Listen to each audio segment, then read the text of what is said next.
G'day guys, Luke here. Welcome back to another video. In today's video guys, we are looking at a herping trip that my friends and I did a little while back. Special thank you guys out to Bailey and Carissa, two of my good friends who shared a passion with me. We went out to this guy's location and we found a fair chunk of the Australian wildlife there. So Bailey focuses more on his reptiles, so if you guys like to see more reptile content, link to his description, link to his Instagram will be down in the description. And Carissa, however, she does a bit of everything from birds to reptiles, but she focuses mainly on canines. So if you guys like dingoes, I suggest go and check her out. But yeah, thank you to those two for the day out. It was a lot of fun, and hopefully we can do it again soon. And hopefully have a couple other friends come along as they weren't able to make it this time around. However, enough chatter. Let's have a look at these critters we found today. The first little creature we're going to cover off, guys, is a little gecko called the Leslie's velvet gecko. These guys are about 10 to 12 centimeters fully grown. So not a very big gecko, but at least a decent sized gecko for me anyway. Now, like every other gecko, these guys are nocturnal and they eat mostly small insects. Predators I've got to watch out for are basically your snakes and larger lizards. We ended up defining a couple of snake species, but more on that in the later part of the video. These guys are usually found along eastern Queensland into New South Wales. Clutch size is 2 eggs. Quite common. We found about 30 of these guys in the one day underneath all these rocks. The lifespan is about 10 years, so it's a good lifespan for a little gecko.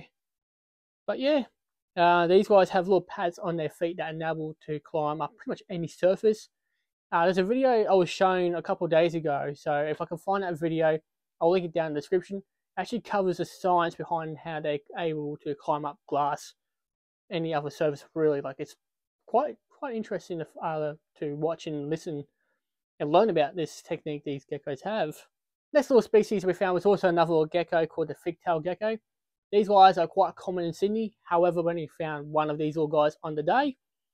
Now, like the Leslie's velvet gecko, they only lay 2 eggs at a time, nocturnal, eat small insects, and they've got to watch out for predators such as snakes.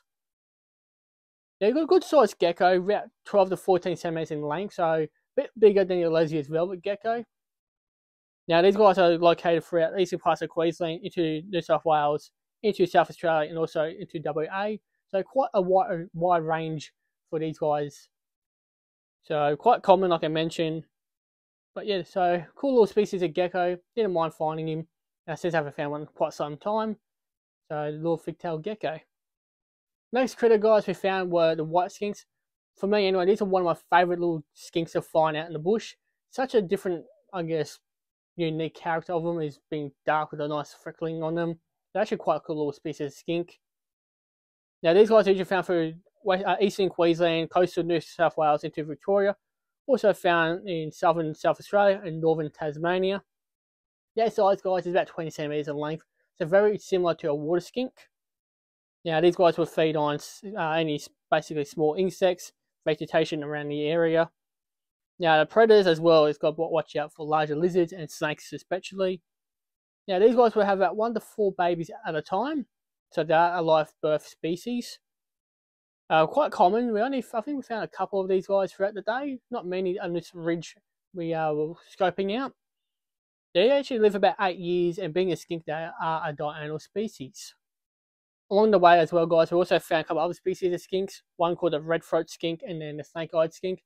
I didn't really get much footage of these guys, so I'm going to show these guys and not really talk about them. Hopefully in a later video, if I find these species again, I can kind of go in depth about this species of skinks.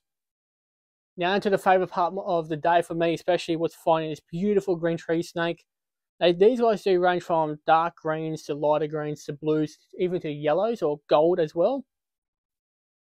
Different from a green tree python, so obviously green tree pythons are more found up in northern Australia, and especially in the Cape York region, and being a python, they'll constrict their prey. Green tree snakes, however, have a wider range from Queensland through to New South Wales, New South Wales through into Queensland into Northern Territory. And these guys will eat their prey whole. So usually they will feed on frogs and lizards, such as the golden crown frog, which we'll see in a minute, and the other species of skinks and geckos we just covered off then. Diurnal species for the most part, so they're usually active in the early mornings or late afternoons. These guys can grow about 1.5 meters in length, so they're quite a decent sized snake. Predators these guys to watch out for is other lizards, birds, feral cats, dogs, and foxes, and the lacy ones as well. In this area, we've got to keep an eye out for. These guys usually lay about 5 to 12 eggs at a time, and are quite common. For me, I don't think they're that common since I haven't seen that many in the wild. However, being in the scrub where everything's green, it would be harder to spot a green tree snake. So we're quite fortunate to spot this guy on the day. And now these guys I've heard live about 15 years out in the wild, so quite kind of a mystery on their lifespan. But saying that, it's a pretty interesting little snake species to see at least. This little guy we found on the day is called a red-crowned toadlet. So these guys are the most threatened amphibian in New South Wales, especially in Sydney. So these guys are usually found in more isolated parts of New South Wales. They're a very small little toad, or little froglet, I should say. We don't have any true toads other than the cane toad in Australia. These guys get about 3 centimeters in length, eating small insects.